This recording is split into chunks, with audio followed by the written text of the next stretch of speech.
My name is Mia, and I'm 30 years old. I work as a sales representative for a company. I have a 32-year-old husband, Jake, and 2 kids, a little boy named Max and a daughter named Lily. Jake works in an office and always comes home on time. He picks up the kids from daycare and does the housework at night. However, recently, things have been tense between Jake and me. I travel a lot for work, and Jake doesn't like it. When I come home, he complains, and we end up fighting. Our marriage has become a bit awkward because of this. One evening, after I came back from a business trip, Jake said to me, "You're late. What took you so long? You're probably busy, but I've been exhausted taking care of the kids." James suddenly got upset with me. "Don't be sarcastic. It's not like I want to be on these trips. Why don't you come home early sometimes and spend time with the kids? They keep asking for you." I didn't know how to respond to that, but I have work to do. "Remember, you told me before not to worry about the kids because you'd be home early and take care of them. Because of that, I gave you the weekends off, and I always spend time with them then. Don't make it sound like I'm ignoring our kids. I'm not saying you're ignoring them. I just think you should focus a bit more on our family.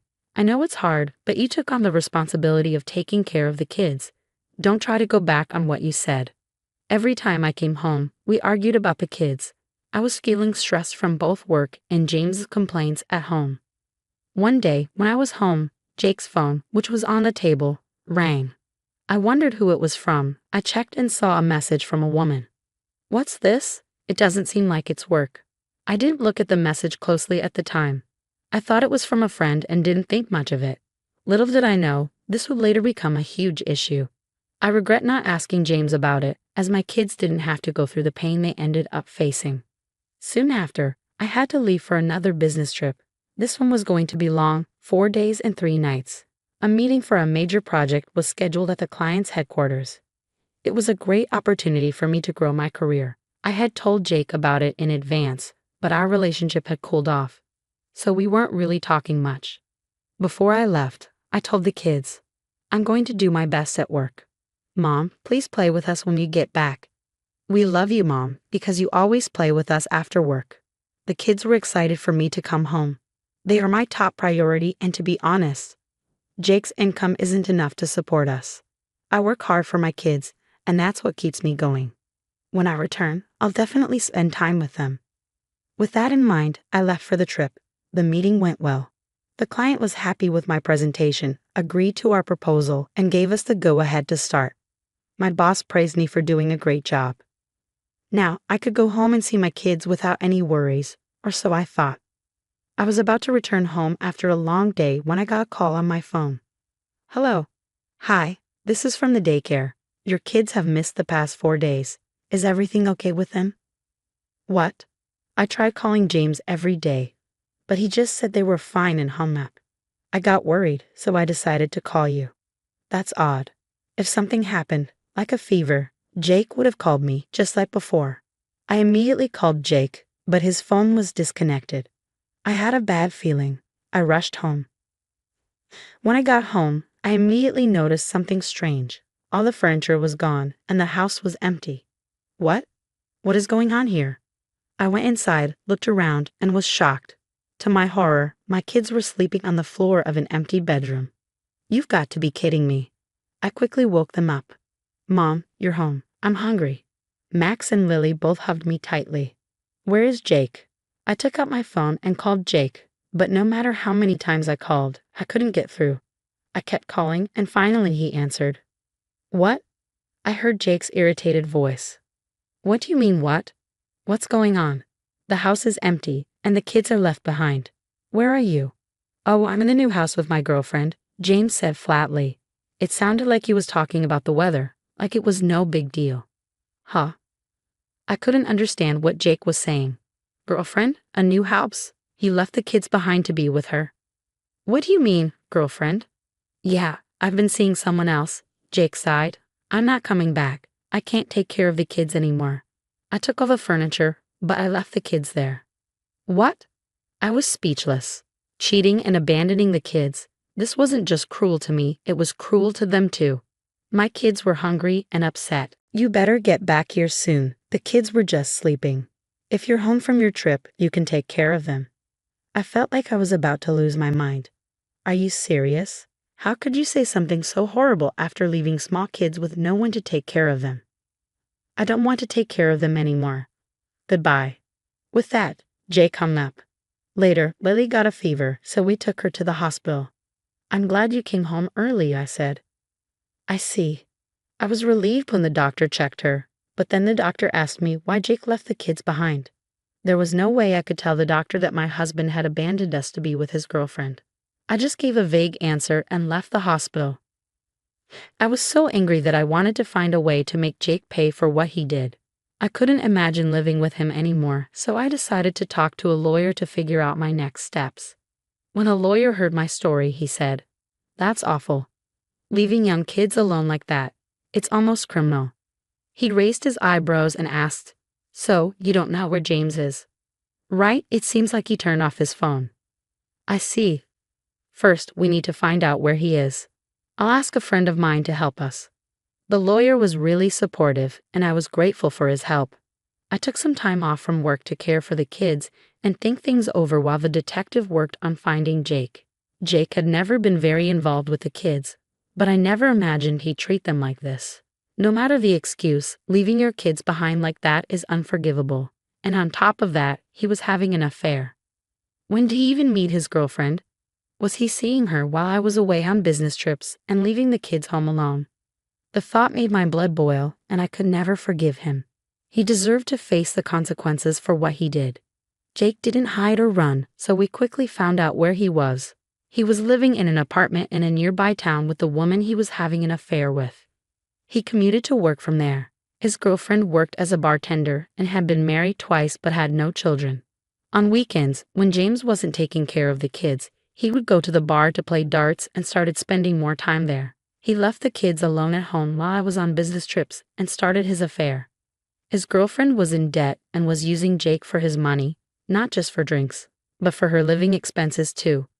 I knew Jake wasn't the most thoughtful person, but I never expected it to go this far. I felt defeated and stared at the sky in despair. That evening, my lawyer and I went to the apartment. When we knocked, Jake answered. His girlfriend wasn't there, probably working for the night. "Oh, it's you," Jake glared at me. "What you did is a crime. Don't you realize that?" I said, cutting straight to the point.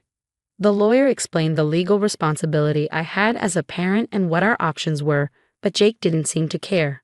I know, Jake said, not looking bothered. But I couldn't take care of the kids anymore. I just wanted my freedom. Jake's words were pathetic and unacceptable. There are so many single dads out there raising multiple kids on their own. I take care of my kids on weekends, and what's so hard about looking after your own children for a few hours after work during a week?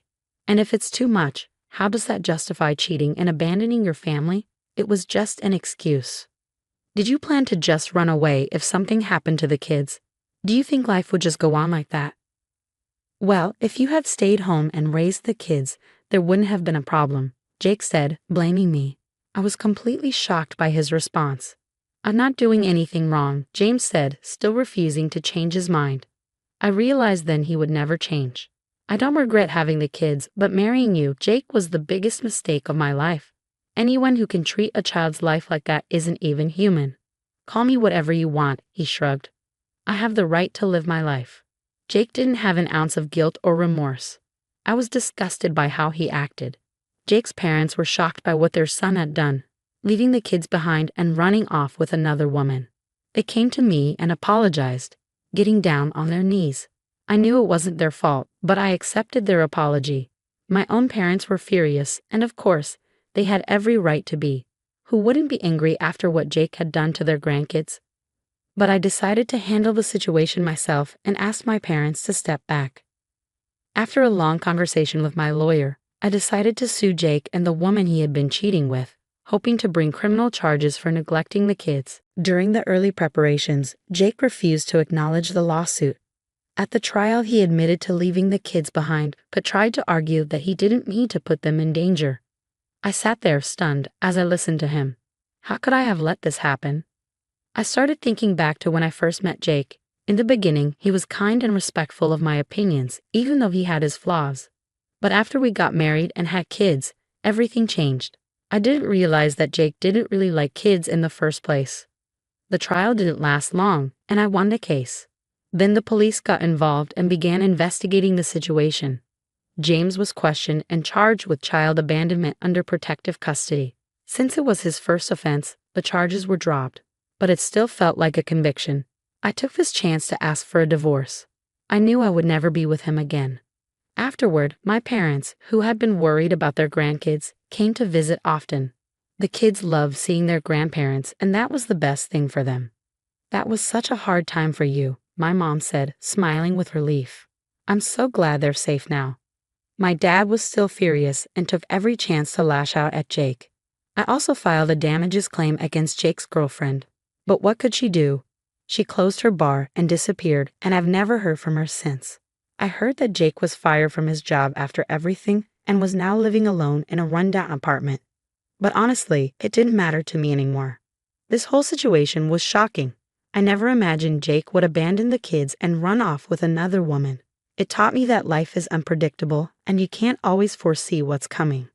As I reflected on everything, something unexpected happened that changed my life. As you might have guessed, I was proposed to again, this time by one of my colleagues from work. He had seen what I'd been through and had always been there for me. I was initially overwhelmed, but after talking to him, I started feeling at ease. Over time, I grew to like him more and more. I worked up the courage to ask him to be my boyfriend, and he accepted, even though he knew I had 2 kids. Unlike Jake, he loves and cares for the kids. They also grew to like him, and he quickly became a part of our family. We got married a little while later, and a few years after that. I asked my kids what they remembered about Jake. They both vaguely remembered him, but told me the most striking thing they recalled was how he ignored them, even when they were hungry and needed him. It's amazing how kids remember the most shocking or traumatic things, especially how they felt at the time. For them, that was a painful experience. We have a responsibility to raise our children with care and love. As I watched my kids play with their new dad at the park, I thought about the future that lay ahead.